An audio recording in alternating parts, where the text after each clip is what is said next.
नमस्कार दोस्तों, एक बार फिर से पढ़ो तो ऐसे पर आप सबका स्वागत है। आज हम लोग गुरु नानक देव जी के सिंक्रेटिज्म के बारे में डिस्कस करने वाले हैं। मेरा नाम अभिषेक कुमार मिश्रा है। मैं 3 बार जेआरएफ क्वालिफाइड हूँ, इंस्ट्रक्टर हूँ यूएस में और पीएचडी स्कॉलर हूँ। अगर आप सीयूईटी पीजी या यूजीसी नेट के कोर्सेज को खरीदना चाहते हैं या फिर उनके टेस्ट सीरीज को खरीदना चाहते हैं तो आप हमारे ऐप को डाउनलोड कर सकते हैं। आप उसको वेबसाइट पे भी अटेम्प्ट कर सकते हैं। ऐप में एक बार डाउन जो है खरीदने के बाद उसमें जानकारी दी हुई है। चलिए आगे बढ़ते हैं, या आप हमारे वेबसाइट पे भी जा सकते हैं, www.padhotoaise.in। तो गुरु नानक देव जी जो हैं ये सेंक्रिटिज्म का आइडिया देते हैं। सेंक्रिटिज्म का क्या मतलब होता है, पहले हम लोग इसको समझने की कोशिश करते हैं। अगर आप किन्हीं दो कल्चर्स को, किन्हीं दो संस्कृतियों को, किन्हीं दो धर्मों को मिलाकर एक नया धर्म या एक नया कल्चर बनाते हैं, एक तरह से अमेलगमेशन होता है दो कल्चर्स का, दो रिलीजन का, तो उसी को हम लोग सेंक्रिटिज्म कहते हैं। मैंने कबीर दास जी के सिंक्रेटिज्म के बारे में भी वीडियोस बनाए हैं, आप उसको भी सर्च करके देख सकते हैं। मैंने वहाँ दो तरह के सिंक्रेटिक आइडिया आपको बताए थे, एक तो वर्टिकल और एक हॉरिजॉन्टल। ये दो तरह के सिंक्रेटिज्म मैंने कबीर दास जी के विचार में आपको बताए थे, वहां से आपको और ज़्यादा क्लियर होगा। तो गुरु नानक देव जी ने जो है उन्होंने देखा कि जो इस्लामिज्म है और जो हिंदुइज्म है, जो हिंदू और इस्लाम दोनों धर्म थे इनके टाइम में जो एग्जिस्ट किया करते थे, तो इन्होंने देखा कि इनमें कुछ अच्छाइयाँ हैं, कुछ बुराइयां हैं। तो इन्होंने एक अपना एक धर्म बनाया, सिखिज्म जिसको हम कहते हैं। फाउंडर थे सिखिज्म के, सिख धर्म के पहले गुरु भी थे। कुल मिला के 10 गुरु हुए हैं, 10 गुरु में से पहले गुरु गुरु नानक देव जी ही थे। तो इनका सिंक्रेटिक आइडिया जो है ये आपका हिंदुइज्म और इस्लामिज्म, ये दोनों का आपका मिक्सचर है। अगर एक तरह से देखा जाए तो दोनों जब ब्लेंड होते हैं तब जाकर सिखिज्म का विचार आता है। एक एक करके चलिए इसको समझने की कोशिश करते हैं हम लोग। आगे बहुत सारे स्कॉलर्स का भी मत है, उसको भी हम लोग देखने की कोशिश करेंगे। तो गुरु नानक देव जी का जो जन्म है ये आपका 15 अप्रैल 1469 में हुआ था, 1469 में हुआ था। इनका जन्म तलवंडी में हुआ था। ये आज के पाकिस्तान में आता है, ननकाना साहिब पाकिस्तान में आता है। यही ननकाना साहब कॉरिडोर के बारे में, करतारपुर साहब कॉरिडोर, आप बार बार इशू सुनते आ रहे होंगे इस बारे में। तो यहीं की ये सब इश्यूज जो हैं होती हैं हमेशा। तो ये पहले आपके सिख गुरु थे और फाउंडर थे आपके सिखिज्म के, जैसा कि मैंने आपको बताया। ये बहुत ही यंग एज से स्पिरिचुअलिटी के साथ जुड़े हुए थे, अध्यात्म के साथ जुड़े हुए थे। ये अंदर से महसूस करना चाहते थे कि भगवान के साथ जब कोई डायरेक्टली कनेक्ट होता है तो उसको कैसा महसूस होता है। उस ओमकार के साथ एक बार कनेक्शन होने के बाद कैसा महसूस होता है, ये हमेशा से बचपन से इनके मन में ये चीज था। लेकिन क्योंकि इनका हिंदू परिवार में जन्म हुआ था, तो हिंदू परिवार में जो आपके रिचुअल्स होते हैं, जो रिचुअलिस्टिक प्रैक्टिसेस होते हैं, जैसे उपवास रखना, जैसे हवन करना, जैसे पूजा पाठ करना, इन सब चीज़ों से ये जो है वो उतना ज़्यादा अपने आप को रिलेट नहीं कर पाते थे, तो थोड़ा स्केप्टिक थे इन सब चीज़ों को लेकर। इनके जो पेरेंट्स थे मेहता कालू और माता तृप्ता, ये दोनों आपके डिवोट, ये हिंदूज थे। लाइक ये भक्ति जो है किया करते थे भगवान शिव के, ये दोनों बहुत बड़े भक्त थे। इनके जो पिता थे इन्होंने एक अकाउंटेंट के तौर पर विलेज में सर्व किया। साथ ही साथ जो गुरु नानक देव जी हैं इनको वर्ल्डली अफेयर में भी उन्होंने बहुत कोशिश किया कि ये घर परिवार में लगे रहे। इनकी शादी भी करा दी 18 साल की उम्र में। लेकिन इनका जो स्पिरिचुअल परसूट था, मतलब इनका अध्यात्म के लिए वो जो एक तरह से जिज्ञासा था, ये महसूस करना चाहते थे उस ओमकार के साथ कनेक्शन को, उनको ये रोक नहीं पाए इनके पेरेंट्स। बाद में जाके नाइन जो 1487 का टाइम पीरियड होता है, यहाँ पे गुरु नानक जी का शादी करा दिया जाता है। माता जो है सुलखनी के साथ उनका शादी हो जाता है। उनके दो बच्चे भी होते हैं, श्री चांद और लक्ष्मीदास नाम से। उसके बाद शादी विवाह के बाद ये आपके सुल्तानपुर लोधी नाम का एक स्थान है, वहाँ पे मूव कर जाते हैं और वहाँ पे अकाउंटेंट का काम करने लगते हैं, वहाँ के लोकल गवर्नर के यहाँ पे। वहीं पे क्या होता है एक बार, कि मैं आपको बात बता रहा हूँ कि ये रोज जो है कालीबेन जो नदी था वहां पे नहाने जाया करते थे सुबह सुबह। एक दिन वह नहाने तो जाते हैं कालीबेन नदी में, लेकिन आते ही नहीं वापस। घर वाले बहुत चिंतित हो जाते हैं, वो 3 दिन तक वापस नहीं आते। लेकिन 3 दिन के बाद जब वो वापस आते हैं तो एक ही चीज कहते हैं कि ना कोई हिंदू है ना कोई मुसलमान है, सब एक है और सब उसी भगवान के जो है वो पुत्र हैं। इस तरह की बात करते हैं और कहते हैं कि मुझे ज्ञान प्राप्त हो चुका है, मुझे इनलाइटनमेंट हो चुका है। और इसी टाइम पीरियड में इनको इनलाइटनमेंट होता है। गुरु नानक देव जी के लिए हम लोग इनका जो इनलाइटनमेंट का दिन था उस दिन हम लोग कार्तिक पूर्णिमा भी मनाते हैं, आपको पता होगा, राइट। तो इस टाइम में इनको इनलाइटनमेंट होता है। बाद में ये लंबी यात्रा पर निकल जाते हैं। इनलाइटनमेंट होने के बाद 1500 में एक 7 साल बहुत लंबी यात्रा पर निकल जाते हैं। ये ईरान जाते हैं, ये तिब्बत की ओर जाते हैं, और भी बहुत सारे अलग अलग देशों में जो है घूमते हैं। वहाँ के जो लोकल कल्चर्स है उसके साथ वो घुलने मिलने की कोशिश करते हैं, उनको समझने की कोशिश करते हैं। और वहाँ पे भी ये जो अपनी शिक्षा है कि एक ओमकार है, एक ही भगवान है, मोनोथिज्म की जो इनकी आइडियोलॉजी थी, और जो इनकी आइडियोलॉजी थी कि आप नाम जप से उनसे डायरेक्ट कनेक्शन बना सकते हैं, आपको बीच में किसी पृष्ठ की जरूरत नहीं पड़ेगी उनसे कनेक्शन बनाने के लिए। इस बात को बार बार दोहराते हैं और बहुत सारे फॉलोअर्स जो हैं उधर भी इकट्ठे कर लेते हैं। ये सोशल जस्टिस की भी बात करते हैं, जो है समाज में न्याय की बात करते हैं। बहुत बड़े थिंकर्स भी हुए, जो है थिंकर भी हुए अपने आप में, अगर हम गुरु नानक देव जी की बात करें, आगे हम लोग देखेंगे। तो ये इनका जो 7 साल का जो जर्नी हुआ, मतलब 1500 से लेकर 1507 के आसपास में, इनको हम लोग उदासी के नाम से जानते हैं। उदासी जो है इनके ट्रैवल लॉग को कहा जाता है, मतलब जहाँ इनका जर्नी जो है लिखा हुआ है। उसके बाद अपने अंतिम के जो है ईयर्स में गुरु नानक देव जी जो हैं वो आपके करतारपुर, जो कि अभी पाकिस्तान में है, वहाँ पे सेटल हो जाते हैं। और वहीं पे अपनी पूरी फिलॉसफी देते हैं सिखिज्म की, जो कि एक तरह से सिंक्रेटिक रिलीजन के तौर पर देखा जाता है। जो धर्म थे उनके अच्छी चीज़ों को मिलाकर जो है उनको बनाया गया था, ऐसा माना जाता है बहुत सारे स्कॉलर्स के द्वारा, राइट। तो वहीं पे अपने जो है आपका सिखिज्म की सीख देते हैं, राइट। उसके बाद वहाँ पे लंगर की प्रैक्टिस शुरू करते हैं, जिसको हम लोग कम्युनिटी किचन कहते हैं। वहाँ पे कोई बड़ा कोई छोटा नहीं होगा, सब एक साथ बैठ के खाते हैं। आज भी लंगर लगते हैं। जब मैं डीयू में पढ़ता था तो मैं खुद जाके लंगर में खाता था, मुझे ध्यान में है। तो ये कुल मिला की चीज़ें हैं। अंतिम में जो है अ, ये इस धरती को छोड़कर चले जाते हैं, क्योंकि देखिए गुरु नानक देव जी अपने आप में भगवान थे, तो भगवान की तो मृत्यु नहीं होती, तो भगवान अवतरित होते हैं, और अवतरित होने के बाद वो एक जगह से दूसरे जगह चले जाते हैं। तो ये भी जो है वो धरती को छोड़कर चले गए सितंबर 22 1539 में, 22 सितंबर 1539 में। और इन्होंने अपना जो सक्सेसर है वो भाई लहना को बनाया, और वही इनके सक्सेसर बने। बाद में यही दूसरे गुरु गुरु अंगद देव जी के नाम से जाने गए। और इन्होंने कंटिन्यू किया जो आपका मिशन था गुरु नानक देव जी का, उसको। तो ये एक तरह से इनका लाइफ का हिस्ट्री हमने समझा, ओके। अब यहाँ पे गुरु नानक देव जी का जो आपका फाउंडेशन है आपका सिखिज्म का, उसमें सबसे इंपॉर्टेंट चीज़ है ऑनेस्टी। आपको हमेशा ईमानदार रहना है। आपको दूसरे के प्रति जो है जो है एक तरह से कॉम्पैशन के साथ रहना है। अगर दूसरे को दर्द हो रहा है तो दूसरे के दर्द को आपको महसूस करना है। अगर आप दूसरे के दर्द को महसूस करेंगे तब जाकर आप उस एक ओमकार को समझ पाएंगे, ऐसा इनका मानना था।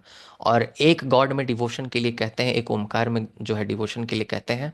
इनके जो राइटिंग्स हैं और जो हाइम्स हैं, जो इनके श्लोक हैं, राइट, वो आपके गुरु ग्रंथ साहिब में देखने को मिलेंगे, ओके। जो कि सबसे आ, आपका इंपॉर्टेंट स्क्रिप्चर है, जो है रिलीजियस स्क्रिप्चर है गुरु ग्रंथ साहिब। और इनको अंतिम गुरु के नाम से भी गुरु ग्रंथ साहिब जी को जाना जाता है, राइट। और ये मिलियन ऑफ जो लोग हैं उनके लिए एक तरह से इंस्पिरेशन जो है गुरु ग्रंथ साहिब जी बने हैं। गुरु ग्रंथ साहिब जी एक पुस्तक है, एक रिलीजियस पुस्तक है, जो है सिख धर्म के लोगों का, और उनको अंतिम गुरु के तौर पर मान लिया गया है, राइट। इसकी अपनी अलग कहानी है, कभी बाद में जब हम लोग सिखों के महान इतिहास के बारे में पढ़ेंगे तो उस टाइम समझने की कोशिश करेंगे। अब हम लोग जो है सेंक्रिटिज्म के मतलब को समझने की कोशिश करते हैं और डिटेल में। मैंने आपको शॉर्ट में बताया था। तो सेंक्रिटिज्म का मतलब होता है कि अलग अलग धर्म, अलग अलग कल्चर, अलग अलग फिलॉसफी को मिलाकर एक नया आपका सिस्टम बना देना, एक नया फिलॉसफी, एक नया धर्म बना देना। ये आपका कब होता है? जब अलग अलग धर्म के लोग एक साथ आकर एक जगह पे रहते हैं। जैसे हिंदू और मुस्लिम एक साथ आकर रहने लगे और उसी परिवेश में गुरु नानक देव जी भी थे, तो वहीं से ये जो है उनका सेंक्रेटिक आइडिया निकला। अगर दो धर्म को एग्जिस्ट नहीं करते, हिंदू के साथ अगर इस्लाम धर्म एग्जिस्ट ही नहीं करता, तो ये जो सेंक्रेटिक आइडिया है ये उतना जल्दी डेवलप नहीं कर पाता, राइट। क्योंकि सेंक्रेटिक आइडिया को डेवलप करने में सबसे बड़ा जो आप कह सकते हैं एक हमें एक ग्राउंड चाहिए, वो है दो कॉन्टेंडिंग फिलॉसफीज जिसमें कुछ कमियां हों, तब जाके आपको एक सेंक्रेटिक आइडिया, एक हाइब्रिड आइडिया जाके डेवलप होगा। जैसे हमने आपको जो है कबीरदास जी के बारे में भी पढ़ाया था। आई होप आपको क्लियर हो गया। जो इतिहास में है बहुत सारे ऐसे इंस्टेंसेस आए जहाँ पे आपको सिंक्रेटिक आइडिया देखने को मिला, जो है मिला, सिंक्रेटिज्म देखने को मिला। एग्जाम्पल के तौर पर जो ग्रीक रूलर्स थे वो आकर जब कब्जा किए भारत पर, जैसे आपका सिलुकस जो आपका निकोटर है, या फिर जो निकेटर था, या फिर बहुत सारे अलग अलग राजा आए, जो मंगोलिया के तरफ से राजा आए आपके, जैसे राजा कनिष्क थे, तो कनिष्क हो गए, और भी बहुत सारे राजा थे। तो उन्होंने जो हिंदू धर्म उस समय था या जो बुद्धिज्म था उसको उन्होंने अपनाया। उन्होंने बहुत सारे बुद्धिस्ट मॉनेस्ट्रीज बनाए, बहुत सारे बुद्ध विहार बनाए, बहुत सारी चीजें की, बुद्धा के बड़े बड़े जो है मूर्तियों को बनाया, बहुत सारी चीजें की उन्होंने। तो जो है हिस्ट्री में बहुत बार ऐसी घटनाएं हो चुके हैं जहां आपको सिंक्रेटिक आइडिया देखने को मिलेगा। तो ये कुल मिला के बात है। इससे लाभ भी होता है, इससे हानि भी होती है। तो आगे कई स्कॉलर्स का मानना है कि सिंक्रेटिक आइडिया होने से क्या आता है कि जो दो धर्म के लोग हैं वो अपनी गलतियों को रियलाइज कर पाते हैं और अपने धर्म को ठीक कर सकते हैं, उसको रिफॉर्म कर सकते हैं। ये एक फायदा होता है। दोनों के बीच में जो है ये जो अलगाव होता है वो अलगाव दूर होता है, दोनों मिलजुल कर रहने लगते हैं, अलग अलग जो कम्युनिटी होती है। साथ ही साथ बहुत सारे स्कॉलर्स का ये भी मानना है कि सिंक्रेटिज्म सबका हानि भी है। हानि कैसे है? क्योंकि अगर मान लीजिए कि आपका धर्म पहले प्योर था, उसमें आकर किसी ने कुछ और विचार को जो है देने की कोशिश की, या फिर उसको एक तरह से ब्लेंड करने की कोशिश की, तो आप उसके लिए आवाज भी उठा सकते हैं कि हमारे धर्म के प्योरिटी को खराब किया जा रहा है, या हमारे प्योरिटी के साथ छेड़छाड़ किया जा रहा है जो हमारा ओरिजिनल धर्म है। तो ऐसा भी हो सकता है। तो बहुत सारी ऐसी जो है केसेस हुई हैं। आपका जो हिस्ट्री में देखिएगा, हेलेनिस्टिक पीरियड मतलब ग्रीक पीरियड में क्या था, तो वहाँ पे एक धर्म चला करता था क्रिश्चियनिटी, और एक चला करता था जुडाइज्म। तो आपका जुडाइज्म तो जानती हैं, जो यहूदी धर्म है उसको कहा जाता है, और जो क्रिश्चियनिटी है वो आपका ईसाई धर्म को कहा जाता है।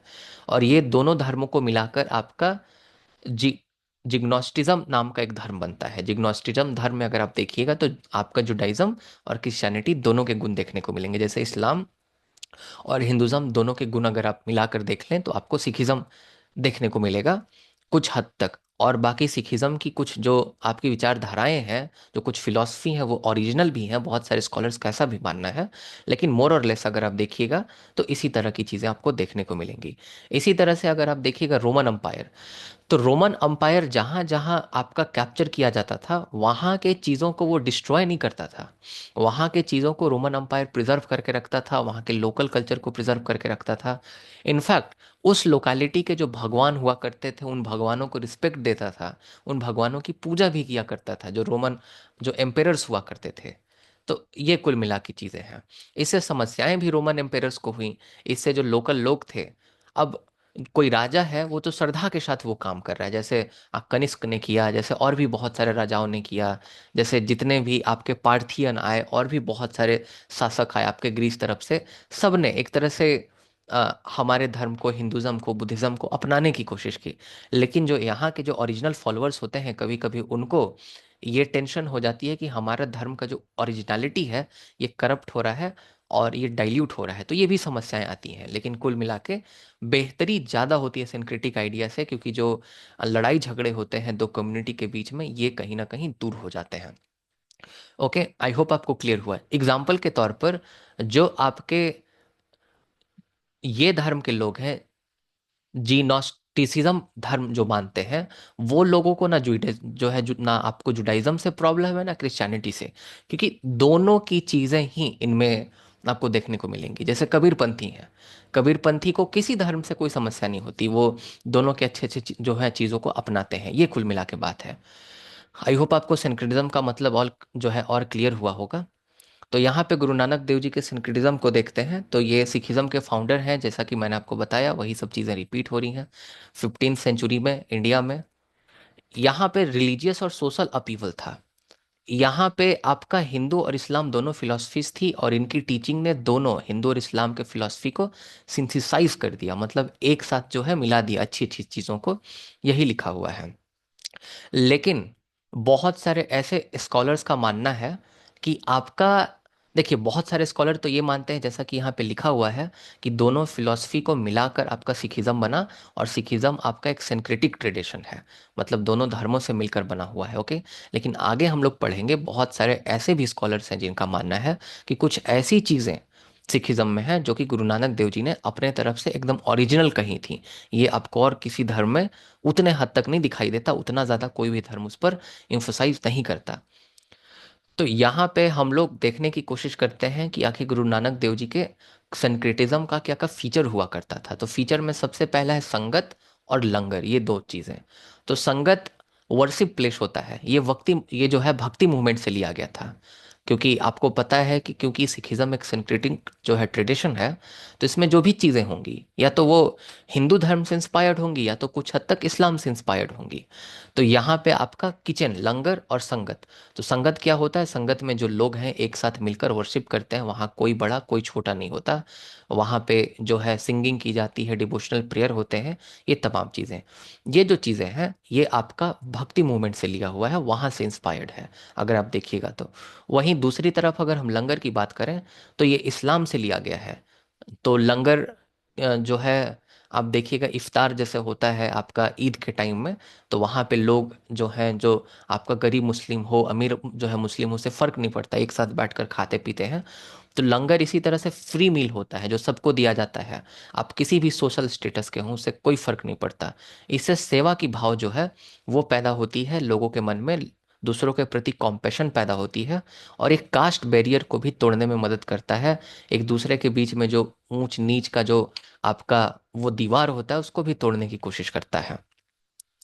उसके बाद दूसरा सबसे इंपॉर्टेंट फीचर है इनके सिंक्रेटिज्म के आइडिया का, कीर्तन। तो इन्होंने कीर्तन पर बहुत फोकस किया। और कीर्तन जो है ये कॉन्सेप्ट आपका भक्ति मूवमेंट के टाइम में भी आपको देखने को मिलेगा, और जो उस समय इस्लाम में सूफी संत हुआ करते थे उसमें भी देखने को मिलेगा। वो कव्वाली से वो भगवान तक पहुंचने की कोशिश क्या करते थे, उस अल्टीमेट अथॉरिटी तक पहुंचने की कोशिश क्या करते थे। वहीं भक्ति मूवमेंट में जो भक्ति संत हुआ करते थे वो भजनों से उस अल्टीमेट अथॉरिटी तक पहुंचने की कोशिश किया करते थे। तो सिखिज्म में आप देखिएगा तो कीर्तन का बहुत बड़ा अपने आप में योगदान है। तो कीर्तन जो है, बहुत सारे कीर्तन आपके गुरु ग्रंथ साहिब में भी लिखे हुए हैं, हाइम्स के तौर पर लिखे हुए हैं, जो कि आपका सिखिज्म में बहुत इंपॉर्टेंट है। ये भक्ति मूवमेंट से और दोनों से, लाइक सूफी संतों से भी इंस्पायर्ड है, जैसा कि मैंने आपको बताया। तीसरा सबसे इंपॉर्टेंट है आपका rejection of the ritualistic practices. जैसा कि मैंने आपको कहा कि गुरु नानक देव जी का ऐसा मानना था कि हमें कोई भी पृष्ठ का जरूरत नहीं है भगवान से कनेक्ट करने के लिए, उस एक ओमकार से कनेक्ट करने के लिए, उस अल्टीमेट अथॉरिटी से जो है अथॉरिटी से कनेक्ट करने के लिए। तो जितने भी आपके एक्सटर्नल रिचुअल्स थे, जैसे में आपका फास्टिंग किया जाता है और भी बहुत सारी चीजें हैं, उन सबको ये क्रिटिसाइज करते थे और कहते थे कि एक तरीका है उनके साथ कनेक्ट करने का, ऊपर वाले के साथ, वो है नाम जप। तो अगर आप भगवान के नाम को बार बार दोहराएंगे और मेडिटेट करेंगे तो आप पर्सनली उनको फील कर पाएंगे। पर्सनली जितने भी आपके रिचुअलिस्टिक जो बैरियर्स हैं, कि आप हवन करो, कि आप फास्टिंग करो, इन सबसे ऊपर उठ के आप उनसे कनेक्ट कर पाएंगे। और यही अभी जो है प्रेमानंद महाराज जी भी कहते हैं, अगर आप लोग उनको फॉलो करते हैं तो, नाम जप की जो है महिमा के बारे में हमेशा बताते रहते हैं और कहते हैं कि इनका कितना फायदा है। और बहुत सारे हमारे सिख भाई भी जो है उनसे इंस्पायर्ड होते हैं, उनके जो है सत्संगों में आते हैं, आपने कई बार देखा होगा। फिर गुरु नानक देव जी जो हैं अपने सनक्रिटिक आइडिया में बताते हैं मोनोथिज्म के बारे में। उन्होंने बहुत सारे धर्मों को समझने की कोशिश की, सिर्फ हिंदू और इस्लाम को समझने की कोशिश नहीं की। जब वो यात्रा पर निकले, 7 साल की यात्रा पर, जैसा कि मैंने आपको बताया, जो उदासी नाम की पुस्तक है उनके ट्रैवल लॉग को जो है कैप्चर करती है, तो वहाँ पे तिब्बत में उन्होंने अलग कल्चर, अलग धर्म को देखा। उन्होंने वेस्ट साइड में अलग धर्म, अलग कल्चर को देखा। और सभी चीज़ों में उन्होंने यही चीज़ नोटिस किया कि भगवान जो है वो एक है, राइट। एक ओमकार की बात करते हैं, राइट। एक ओंकार की बात करते हैं जो फॉर्मलेस गॉड है। और ये जो है आपका इस्लाम का मोनोथिज्म से जो है रेजोनेट करता है। इनफैक्ट ऋग वेदा जो है हिंदुज्म का, ये भी मोनोथिज्म का बात करता है। बहुत फेमस श्लोक है ऋग वेद का, अगर आप देखिएगा तो, शुभम करोति कल्याणम आरोग्यम धन संपदा शत्रु बुद्धि विनाशाय दीप ज्योतिर नमस्तुते। इसका मतलब ये हुआ कि जो दीपक रूपी, जो ज्योत रूपी जो ईश्वर हैं, जिनका कोई आकार नहीं है, मैं उनके सामने सर झुकाता हूँ और मेरे साथ सब अच्छा हो इसकी कामना करता हूँ। तो ऐसा नहीं है कि मोनोथिज्म जो है वो सिर्फ इस्लामिक कॉन्सेप्ट है। आपको हमारे उपनिषद में भी देखने को मिलेगा, और इसके बारे में राजा राम मोहन रॉय ने भी बहुत जो है बात की, और तमाम बहुत सारे स्कॉलर्स ने भी इसके बारे में बात की। तो ये भी मोनोथिज्म में बिलीव किया करते थे कि भगवान एक है, और भगवान के साथ जो है प्रेम के साथ उनके साथ रिश्ता बनाया जा सकता है, नाम जप के साथ जो है रिश्ता बनाया जा सकता है। उसके बाद ये इथिकल लिविंग और सोशल जस्टिस की बात किया करते हैं अपने सेंक्रेटिक आइडिया में। कहते हैं कि हमें जो है किरत करनी करनी चाहिए, मतलब ईमानदारी के साथ किसी भी काम को करना चाहिए, और हमें सिर्फ मेहनत की रोटी खानी चाहिए। और उस मेहनत की रोटी को सिर्फ अपने नहीं खाना चाहिए, बांटना भी चाहिए, उसको शेयर भी करना चाहिए दूसरों के साथ, जो लाचार हैं, जिनके पास उतना रिसोर्सेस नहीं है, उनको बांटना चाहिए। इसको मैं इसको अगर मैं ठीक प्रोनाउंस कर पा रहा हूँ तो इसको हम लोग कहते हैं वंध चखना, राइट। तो वंध चखने के बारे में कहते हैं कि वंध चखने का मतलब होता है कि उस मेहनत की रोटी को अपने साथ साथ दूसरों के साथ भी शेयर करना, राइट राइट। ये कुल मिला के बात है।